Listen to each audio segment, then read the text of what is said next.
오늘 말씀은 시편 16편 3절, 16편 3절 한 절 말씀입니다. 한 목소리로 우리 다 같이 봉독합니다. 땅에 있는 성도들은 존귀한 자들이니 나의 모든 즐거움이 그들에게 있도다. 아멘. 할렐루야. 주일은 하나님께서 하늘 문을 활짝 여시고 우리 마음 문도 활짝 여셔서 복을 부어주시는 축제의 날입니다. 아멘. 오늘은 하나님의 기쁨이라는 제목으로 말씀을 나누고자 합니다. 여러분에게는 자녀가 있으신가요?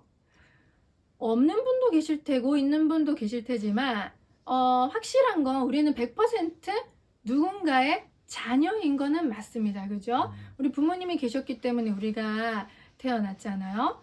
저는 아직 자녀가 없기 때문에 요번 올해 이제 저희가 작년부터 우리 부부가 자녀를 가지기 위해서 좀 적극적으로 노력을 하고 있어요. 그러면서 어떤 기도를 해야 될까? 자녀라는 존재는 과연 어떤 존재일까? 그런 의문이 들기 시작하더라고요. 부부가 둘이만 있어도 행복하고 또 잘 맞춰서 살아가고 있지만 부부에게 자녀는 어떤 존재일까? 이런 것을 제가 묵상하고 생각하다가 맞다. 나라는 존재는 우리 부모님의 자녀이기도 하지만 나는 하나님 아버지의 자녀구나 이 생각이 들더라고요. 자녀라는 존재에 대해서 묵상을 하다가 그렇다면 나는 자녀가 없기 때문에 이걸 이해하기는 쉽지 않다. 근데 하나님의 자녀인 나를 하나님은 어떻게 생각하시는가? 나를 어떻게 보시는가? 나라는 존재가 하나님께는 어떤 그런 존재인가라는 의문이 들더라고요. 그러면서 오늘 읽은 우리 시편 본문 말씀 있잖아요. 땅에 있는 성도들은 존귀한 자들이니 나의 모든 즐거움이 그들에게 있도다. 이 말씀이 딱 생각나더라고요. 물론 이 말씀은 다윗의 찬송이에요. 다윗이 많은 우상들을 숭배하는 그런 백성들 사이에서 하나님을 오직 하나님만을 섬기는 그 성도들이 얼마나 귀한지 모든 나의 즐거움이 그들에게 있다라고 고백하는 다윗의 고백이지만 저는 또한 이 고백이 하나님 우리를 향한 하나님의 고백이구나 하고 이렇게 읽히더라고요. 이거를 쫙 이렇게 한 구절밖에 안 되지만 계속 묵상해서 읽는데 참 이렇게 감동으로 와닿더라고요. 여러분 혹시 임현수 목사님을 아시나요? 북한 선교를 하셨던 분이시죠. 그죠? 계속 또 북한 선교를 하고 계신데 임현수 목사님이 쓰신 간증책 내가 누구를 두려워하리요 라는 책의 첫 페이지에 보면은 갑작스럽게 북한 감옥에서 석방된 이야기가 나옵니다. 그분이 949일 그러니까 2년 7개월 9일 동안 북한의 그 강제 노역 그러니까 무기징역 장기 노역 그분이 캐나다 국적이셔가지고 북한이 그분을 함부로 막 고문을 하고 그러지 못했어요. 사형을 하면 또 그게 너무나 큰 이슈가 되잖아요. 그러니까 장기 그냥 강제 노동을 시킨 거예요. 근데 거기서는 1년 아니면 2년 만에 사람이 죽는데요. 그러니까 뭐 사형을 시키기에는 그러니까 그 사형 비슷한 그 강제 노동 무기징역 강제 노동을 시킨 거죠. 근데 그분이 죽지 않고 사는 거예요. 하나님의 기적이죠. 그죠? 그리고 949일 만에 갑자기 그 전날까지도 자기가 석방될 줄을 몰랐는데 이제 캐나다 정부가 오랫동안 공을 들였다고 해요. 많은 단체들도 그렇고. 그래서 캐나다 수상이 보낸 캐나다 수상 전용 비행기를 타고 갑자기 평양에서 이제 캐나다로 가게 된 거죠. 그런데 이제 많이 거쳐서 갔다고 합니다. 이제 군용 비행기잖아요. 그런 수상의 전용 비행기면은 그죠? 그 처음에 이제 일본 거기 군용 비행장에 잠깐 머물렀다. 거기서도 사람들이 그 소식을 알고 얼마나 반가워해주고 기뻐해줬는지 모르는데요. 그 잠깐 머물다가 괌에 이제 1박을 머물게 되었다고 합니다. 근데 괌에서는 쉐라톤 호텔 그 5성급 호텔에 머물게 된 거예요. 스위트룸에. 그분이 내가 어제만 해도 평양에 있는 춥고 더럽고 바퀴벌레가 드글드글거렸던 그 그 독방 감옥에 있었는데 갑자기 내가 오늘 여기 이곳에 있는 것이 믿기지가 않고 꿈만 같아서 웃음만 나오고 너무 하나님께 감사해서 잠자는 것도 이젠 제 예배를 드리고 감사 찬양 올려드렸다고 해요. 그리고 이제 그 마셜 제도 거기가 되게 아름다운 섬이 많다고 합니다. 저도 안 가봐서 좀 이름이 낯설지만 그곳에 또 내렸을 때는 얼마나 그 섬이 아름다웠던지 목사님 또 감동을 하고, 그리고 하와이를 거쳐서 또 하와이에 갔더니 하와이 사람들이 얼마나 자기를 따뜻하게 환대해 줬는지, 그리고 이제 다시 캐나다로 돌아간 거예요. 그리고 하나님께서는 이 목사님의 이 갑자기 석방된 소식을 전 세계 주요 뉴스에 보도를 하게끔 그렇게 또 역사를 해주셨다는 거 아니겠어요? 그래서 참 저는 이 이야기를 읽고 있는데 눈물이 나더라고요. 하나님께서 이제 그 책을 보면 임 목사님의 2년 7개월 9일 동안의 그 감옥에서 하나님께서 얼마나 이렇게 함께 해주시고 알뜰하게 보호해 주시고 기적을 베풀어 주셨는지가 또 나오더라고요. 그러니까 하나님은 이 아름다운 하나님의 기쁨이 되는 이 목사님의 성도죠, 그죠? 우리가 말하는 땅에 있는 성도들이죠, 그죠? 그분을 정말 한시도 눈을 떼지 않고 그분을 눈여겨보고 계셨고 항상 지켜주셨구나. 그리고 죽지 않게 돌봐주셨구나.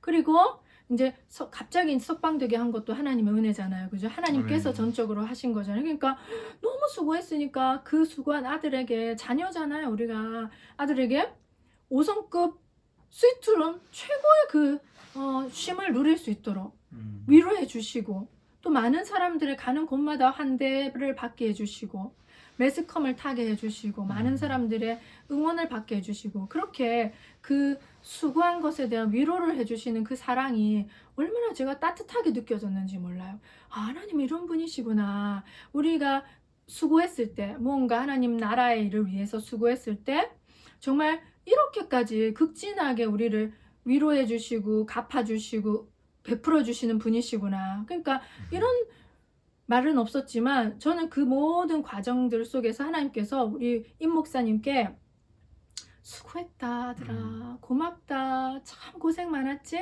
근데 미안하다, 내가 너 수고하게 해서 그 땅에 보내서, 이런 위로의 말을 해주는 것 같은 상황처럼 보이더라고요. 참 우리가 알지 못하는 그 순간까지도 하나님께서는 북한 땅에서 그 별처럼 빛나는 임 목사님의 기도를 들으시고 놀라운 일을 펼쳐주시고 지금도 일하고 계시다는 게 느껴지더라고요. 네.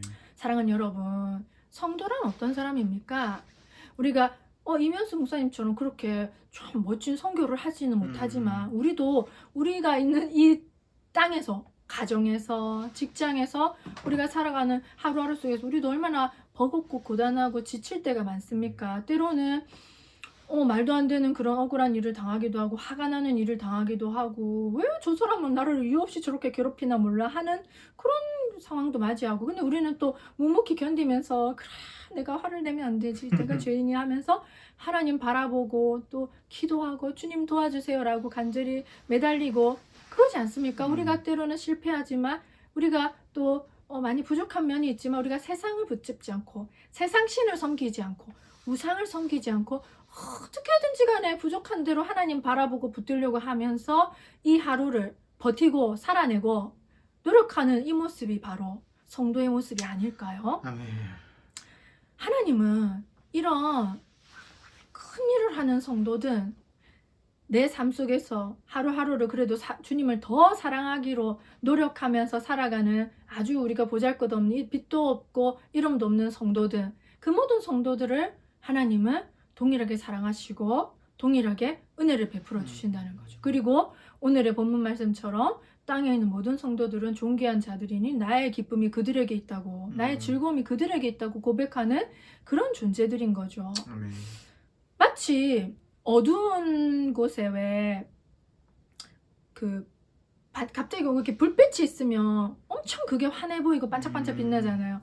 그 한반도를 위성 사진으로 밤에 찍으면 밑에 있는 남한은 그렇게 휘황찬란하게 불빛이 가득한데 희한하게 그 북한 땅은 불빛이 없다고 해요. 그만큼 못 살고 지금 어렵고 어두운 땅이 바로 북한 땅인 거죠. 그러니까 성도라는 존재는 그 위성 사진처럼 어두운 세상에 반짝반짝 별처럼 빛나는 그런 아름다운 존재들인 거죠. 사랑하는 여러분, 우리 자신이 조금 보잘것없이 느껴지고 부족하다 할지라도 하나님께 우리는 그런 빛나는 별과 같은 존재인 거죠. 우리 이사야 62장 4절을 한번 읽어주실까요?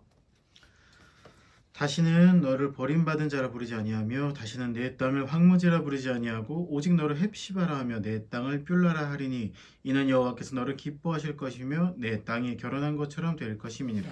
아멘. 아멘. 이사야 말씀은 이스라엘의 하나님께서 이스라엘 백성 징계하신 이야기와 회복하신 이야기와 또 미래에 대한 이야기 이렇게 딱 장엄하게 펼쳐지잖아요. 근데 62장은 그 마지막쯤 되는데 하나님께서 이스라엘 백성을 다시 회복시켜 주시면서 너를 헵시바라 이렇게 불러준다고 하십니다.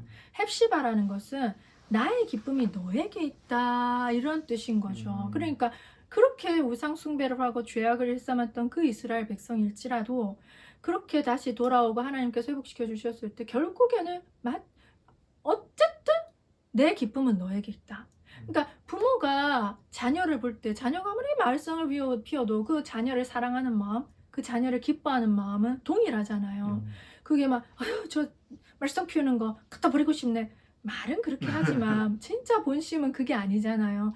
그 나의 기쁨이 여전히 내 자녀에게 있는 거예요. 나의 소망도 여전히 내 자녀에게 있는 거예요. 하나님이 우리를 그렇게 헵시바. 내 기쁨이 너에게 있다. 너는 나의 기쁨이란다. 너를 통해서 나는 기뻐한단다. 라고 우리에게 이렇게 선언해주고 있다는 것은 놀라운 일 아니겠습니까? 우리가 뭘 잘했다고 그렇게 해주시고 그냥 자체로 기뻐해 주시는 거예요. 그러니까 부모가 깐난아이가 이렇게 할 때 제 친구들 얘기 들어보면 그렇게 힘들대요, 육아가. 근데도 아기가 그렇게 한번 빵긋 웃어주면 그 모든 힘들었던 것이 씻겨져 내려면서 그렇게 행복하대요. 그래서 저보고도 빨리 아기를 가지래요. 그 기쁨이 어떤 건지 저는 잘 모르겠더라고요. 그렇지만 성경에서 하나님께서 우리를 기뻐하시는 그 기쁨을 보면 그 부모에게 주신 그 기쁨이 그 기쁨인가 보다 유추가 되는 거예요. 자, 또 이사야 62장 5절로 보면 마치 청년이 처녀와 결혼함 같이 내 아들들이 너를 취하겠고 신랑이 신부를 기뻐함 같이 내 하나님이 너를 기뻐하시리라. 아멘. 아멘. 그러니까 신랑이 신부를 취함 같이 하나님께서 우리를 기뻐하신다고 더 확실하게 여기에 말해주고 있는 거죠. 그러니까 하나님의 자녀인 우리 존재 자체는 한마디로 하나님의 기쁨인 거죠. 아멘.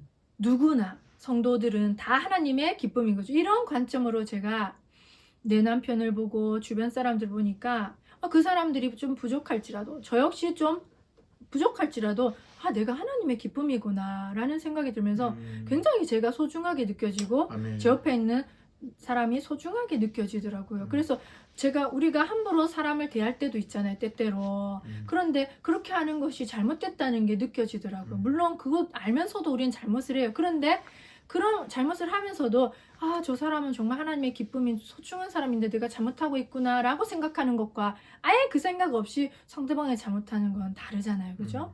그 인식이 저는 이번 주에 이 말씀 묵상하면서 그게 생기더라고요. 그래서 더 다른 사람을 위해서 중보기도하는 게 더 열심히 하게 되더라고요. 저 사람이 하나님의 기쁨이지, 하나님 저 사람을 통해서 웃으시지 참, 이렇게 생각이 드는 거예요.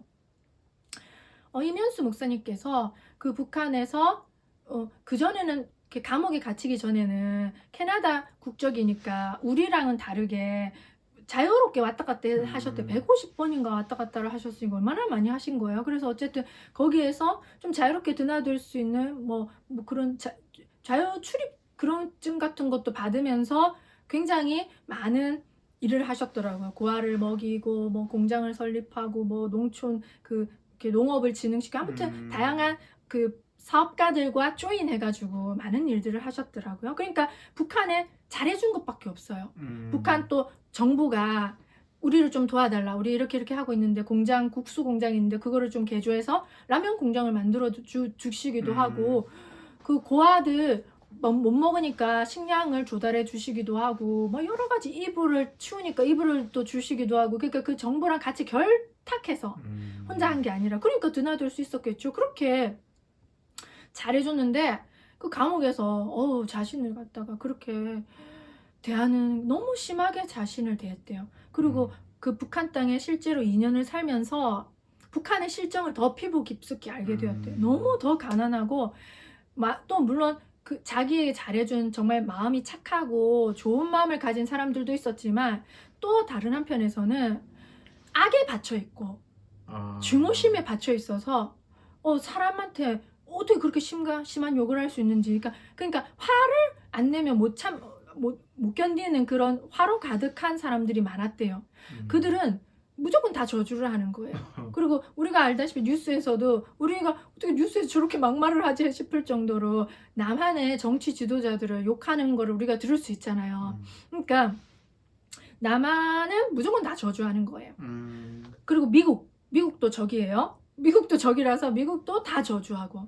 그러니까 이면수 목사님 북한 땅에 있으면서 와 여기는 무슨 저주로 가득한 땅이구나. 어떻게 이렇게 저주를 할 수 있을까?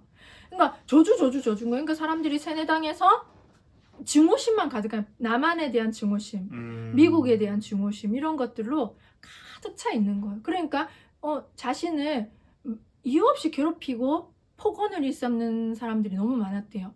그 사람이 안 좋은 말을 너무 많이 들으면 아무리 기도를 하는 사람일지라도 몸이 망가지나 봐요. 그분께서 십이지장이 꼬여가지고 방을 대굴대굴 구르는 그 고통을 오랫동안 몇 개월 동안 걷기도 하고요. 몸에 두드러기가 나기도 하고 또 설사를 계속하기도 하고 사람이 그렇게 저주를 들으면 그렇게 된다는 걸 제가 책을 통해서 알게 되었어요.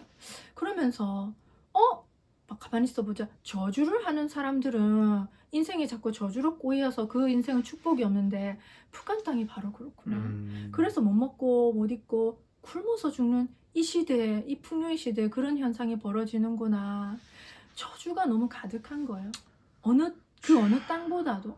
그러니 그 이면수 목사님의 사명은 뭐였냐면 본인께서 이렇게 생각해요. 내가 나를 저주하는 저 사람을 미워하지 않아야지.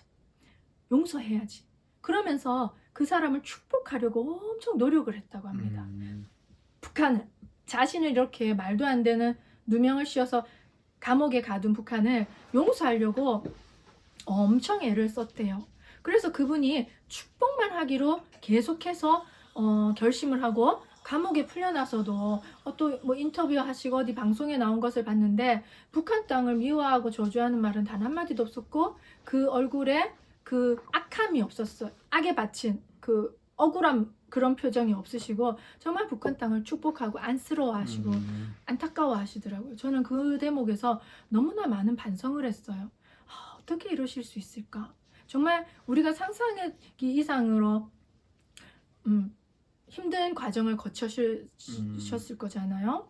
그런데 참 그 땅에서 그렇게 축복만 하기로 결단하고 하나님만을 붙든 그분이야말로 정말 별처럼 빛나는 하나님의 성도가 아니겠습니까? 그래서 하나님이 얼마나 그분을 기뻐하시고 그 아무개 땅 북한에서 눈 둘 곳이 없으셨을 것 같아요. 근데 이면수 목사님이 그 독방에서 갇혀 있으면서 성경을 읽고 기도를 하는 찬양을 하는 그 모습을 보고 하나님 기쁘시면서 그게 눈을 두시면서 위로를 받으셨을 것 같아요.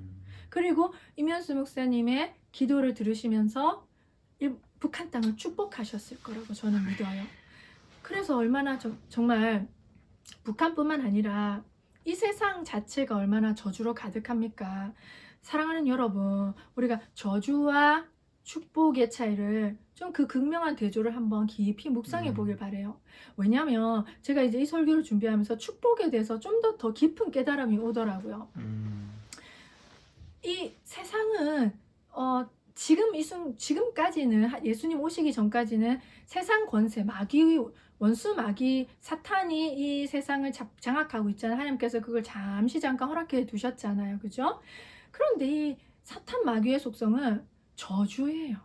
인간을 처음부터 끝까지 저주하길 바래요. 우리가 선악과를 따먹게 한 사건만 보더라도 알 수 있잖아요. 그러니까 이 원수에게는 오직 저주하려고 하는 그 한 마음밖에 없는 거예요. 제가 북한의 그 간증집 그걸 읽으면서 와 이렇게나 사람이 사람을 저주할 수 있을까? 그게 자기 본심으로 하겠냐고요. 그 인간의 악한 마음을 이용해서 뒤에서 조종하는 것은 악한 영들이잖아요. 악한 권세잖아요. 그러니까 와, 마귀는 정말 우리를 저주하길 바라는구나. 쫄딱 망하게 하길 바라는구나.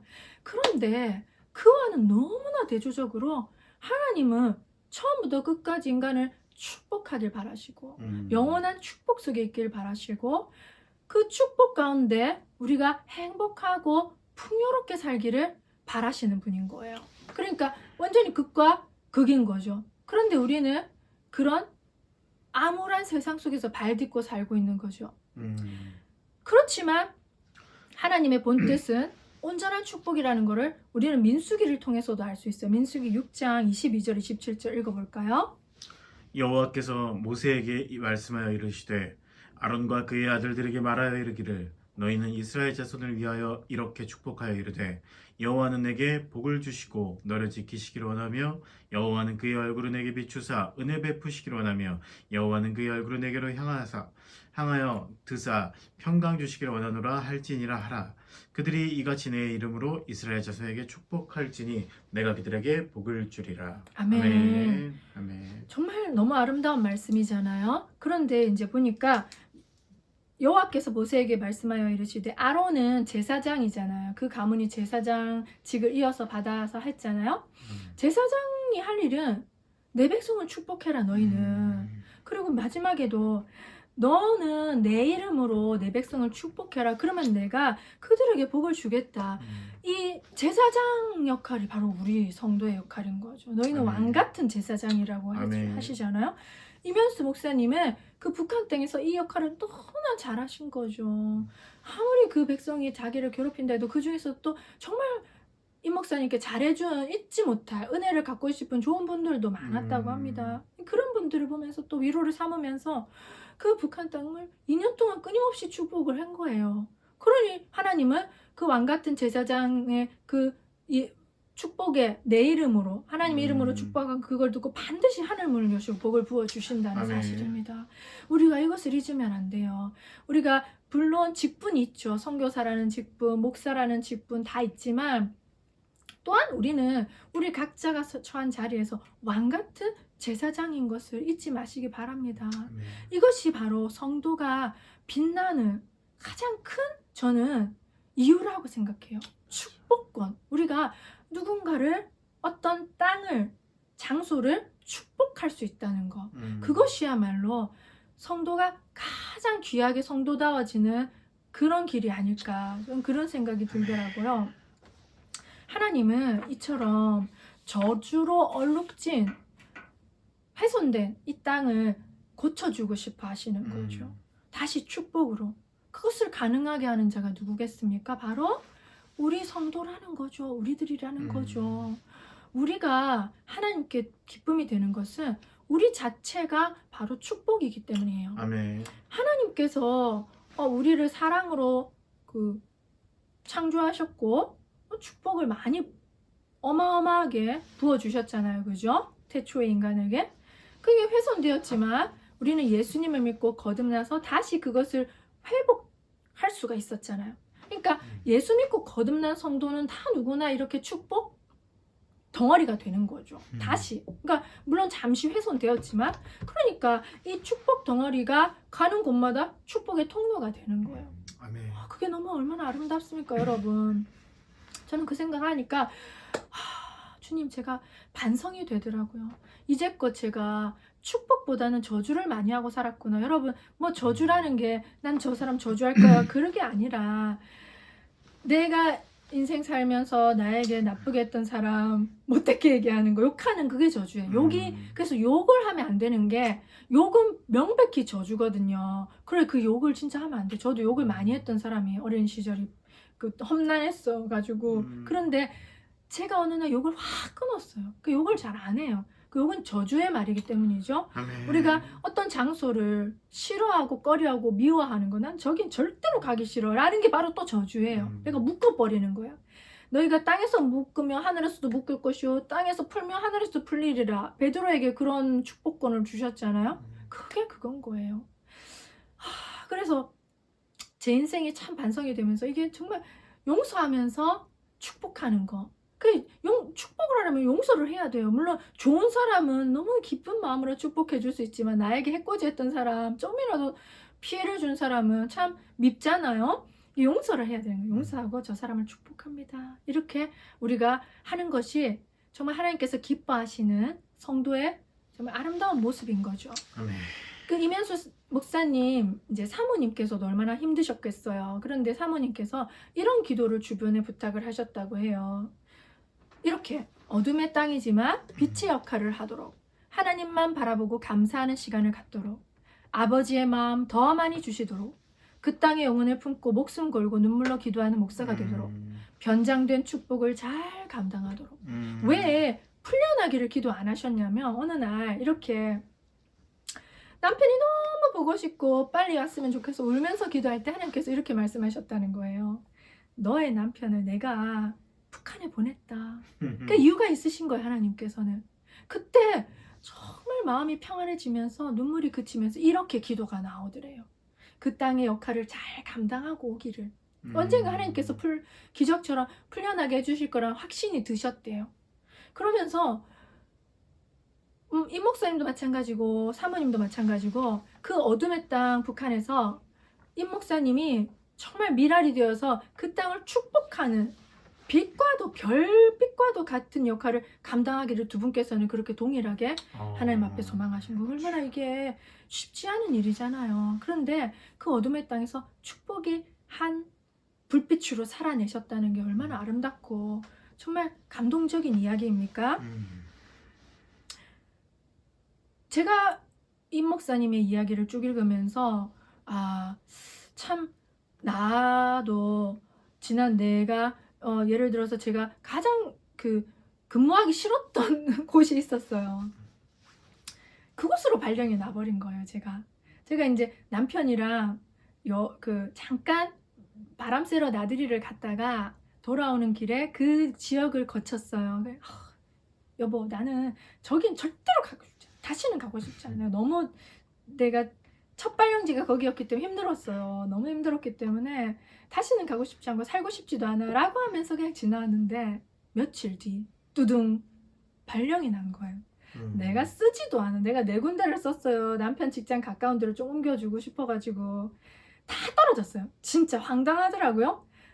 쓰지도 않은 다시는 그곳에 살고 싶지 않아. 첫 발령지에 떨어진 거. 거기서 3년을 지냈죠.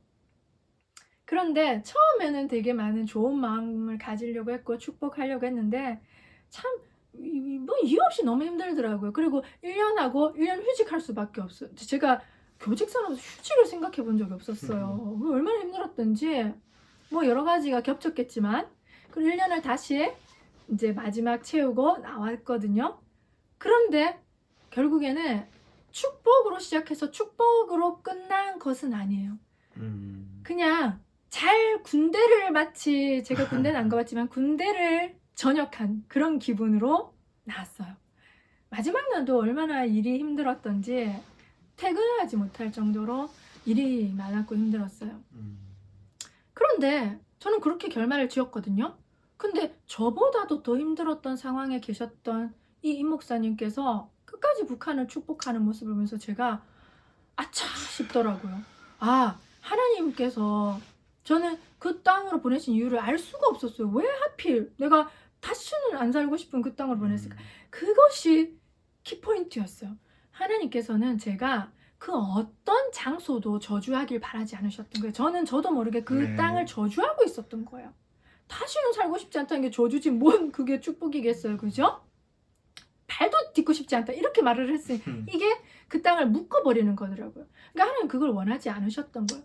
하나님의 기쁨인 성도가 그렇게 묶어버리고 저주해서 막아버리길 원하지 않으셨던 거예요. 그러니까 하나님 저에게 기회를 주신 거예요. 그 땅을 마음껏 축복할 수 있는 기회를. 힘들었어요. 솔직히 그렇게 축복이 편하게 나오는 그런 상황은 아니었어요. 근데 축복을 지금 진짜 축복을 하게 되는 거예요. 축복을 합니다. 주님, 내게 원하셨던 건 축복이었구나. 유일하게 제가 그런 대한민국 땅에서 정말 가고 싶지 않은 그게 그 땅이었던 그런 거예요. 축복하길 원하셨구나. 아멘. 그러면서 얼마나 제가 깊이 반성을 했는지 몰라요. 하나님께서는 제가 그래서 축복에 대해서 그래서 더 깊이 이번에 묵상하게 됐다니까요. 여러분, 축복은 가벼운 말이 아니에요. 정말 무궁무진하게 깊이가 있고 풍성한 언어가 축복입니다. 아멘. 하나님께서는 성도인 우리의 입술에서 저주의 말은 단 하나도 나오지 않길 바라세요. 그러니까 우리를 위해서, 또 이 땅을 위해서, 우리는 하나님의 기쁨이잖아요. 그래서 하나님께서는 우리의 입술을 고쳐주길 바라시는 거예요. 우리의 마음을 고쳐주길 바라시는 거예요. 저주가 나올 법한 그런 대상을 용서하고 축복으로 바꾸기를 원하신다는 거죠. 그래서 하나님께서는 우리 입술에서 언제나 어떤 상황이든지 축복만 나오기를 간절히 바라세요. 제가 이번 주에 그것을 묵상하는데, 하나님은 우리가 축복의 통로가 되길, 이 세상에 축복만 선포되길 얼마나 간절히 바라시는지가 그게 확 느껴지더라고요. 그래서 아까 우리가 읽었던 민수기 6장 축복 그 말씀이 얼마나 제가 와닿았는지 몰라요. 와, 이게 진짜 하나님의 본뜻이고, 이 열망은 우리가 생각하는 것보다 간절하고 크시구나 하는 것을 깨달았어요. 아멘. 하나님이 이 세상을 당신의 사랑으로 창조하셨죠. 그리고 어마어마한 복을 부어주셨어요. 그러니까 모든 생물들이 행복하게 살아서 보시기가 참 좋았단 말이죠. 그런데 죄로 인해서 그 모든 행복과 축복이 다 깨져 버렸잖아요. 그죠? 그런데 하나님은 그것을 다시 여전히 회복하고 싶어 하시는 거죠. 그리고 예수님을 보내주셔서 영생의 복, 그게 바로 축복의 총체잖아요. 영생이라는 것은 축복의 총체니까요. 그걸 우리에게 주시고, 지금도 여전히 하나님께서 기뻐하시는 성도를 통해서 이 땅을 고치시고 아름다운 땅으로 바꾸길 원하시는 거죠. 하나님의 눈이 성도인 바로 여러분 위에 머물러 있습니다. 그리고 지금 이 순간도 예배드리는 여러분을 보시면서 아주 흐뭇하게 행복한 미소를 짓고 계시는 거죠. 아멘. 여러분, 혹시 힘든 시절 겪어보셨나요? 당연히 다 겪어보셨죠? 저도 사람 때문에 힘들고 일이 너무 힘들어서 힘들었을 때 뭐 마음이 위로받을 데가 없더라고요. 뭐 그때 직장에서 사람을 봐도 안 위로되고, 그 일도 너무 힘드니까 막 정말 지치는 하루가 하루하루의 연속이었어요. 그런데 화단에 그렇게 꽃이 예쁘게 항상 피어 있었어요. 그래서 이제 애들 데려다주고 돌아오는 길에 화단에 핀 꽃을 보면서 이렇게 수그려서 꽃을 한참 들여다보는 거예요. 그러면서 야, 너희들 참 이쁘구나. 너희들 보면서 내가 위로를 받는다. 참 이쁘다. 이러면서 제가 진짜 그때 위로가 되고 잠시 잠깐이지만 기쁨이 되더라고요. 그걸 바라보는데. 근데 그 하나님 마음이 의와 같지 않겠어요? 이 세상을 바라볼 때 저주로 가득하고 어둠으로 가득하고 불행한 사람들이 가득한 이 세상을 바라볼 때 하나님이 얼마나 답답하시겠어요. 참 얼마나 슬프시고 마음 아프시겠어요. 그런데 눈을 돌려 딱 성도들을 봤더니 기쁘신 거예요. 위로 받으시고, 야, 내가 눈을 둘 데가 없으니 너를 보니 내가 살 것 같다. 마음이 시원해지시고, 그죠?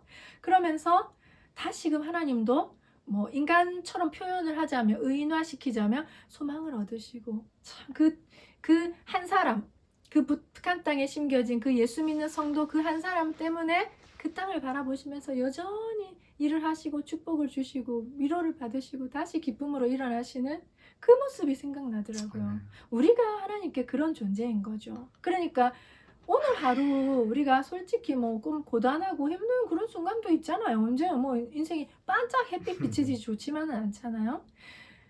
그렇지만 좋은 날뿐만 아니라 우리가 고단한 지치는 이 하루도 좀 더 씩씩하게 버티면서 살아낼 수 있는 이유, 절망할 수밖에 없는 상황 속에서도 우리가 절망하지 않고 다시 희망을 붙들고 일어날 수 있는 이유는 우리가 하나님의 기쁨이요, 우리가 하나님의 유일한 소망이기 때문이죠. 아멘. 사랑하는 여러분, 그러니 오늘도 힘을 내시고, 나는 하나님의 기쁨이야, 헵시바라고 나한테 하셨지. 내가 오늘 하나님을 위해서 힘들지만 씩씩하게 행복하게 건강하게 살아드려야지 라고 결심하는 저 여러분이 되기를 소망합니다. 아멘. 오늘 본문 같이 한번 큰 소리 읽어볼까요? 시작. 땅에 있는 성도들은 존귀한 자들이니 나의 모든 즐거움이 그들에게 있도다. 아멘. 아멘. 기도하겠습니다. 주님 감사합니다. 저희들에게 헵시바 주님의 기쁨이라고 말씀해 주시니 감사합니다. 저희는 너무 보잘것없고 연약하고 때론 악하기까지 한데 하나님께서는 우리에게 소망을 두시고 우리를 바라볼 때 정말 그렇게 흡족하게 기쁜 미소를 짓는다고 하시니 얼마나 황송하고 감사한지 모르겠습니다. 아버지, 우리가 하나님의 마음을 더 기쁘게 해드리기 위해서 이 하루를 열심히 살겠습니다. 제가 발 딛고 선 이곳에서 축복만 하면 제가 만나는 모든 사람을 축복하고 제가 만나는 모든 장소를 축복하며 그렇게 아름다운 성도로서 살아가길 원합니다. 우리에게 복을 부어주시고 힘을 더하여 주시옵소서. 아멘. 하나님, 그래서 우리가 하나님의 기쁨인 내 주변의 성도들 그 한 사람 한 사람을 정말 귀하게 여기며 그들에게 정말 주님께 하듯이 정말 잘 베풀고 섬기고 사랑하며 우리가 그런 아름다운 그런 별빛과도 같은 이 세상을 만들 수 있도록 우리를 축복하여 주시옵소서. 아멘. 우리가 이 곳에서 정말 축복의 거룩한 통로로 사용되길 원합니다. 아버지, 우리를 사용하여 주시고 함께하여 주시고 힘을 더하여 주시옵소서. 나의 기쁨이라고 말씀해 주신 주님 감사를 드리며 우리 구주 예수님의 이름으로 기도드립니다. 아멘.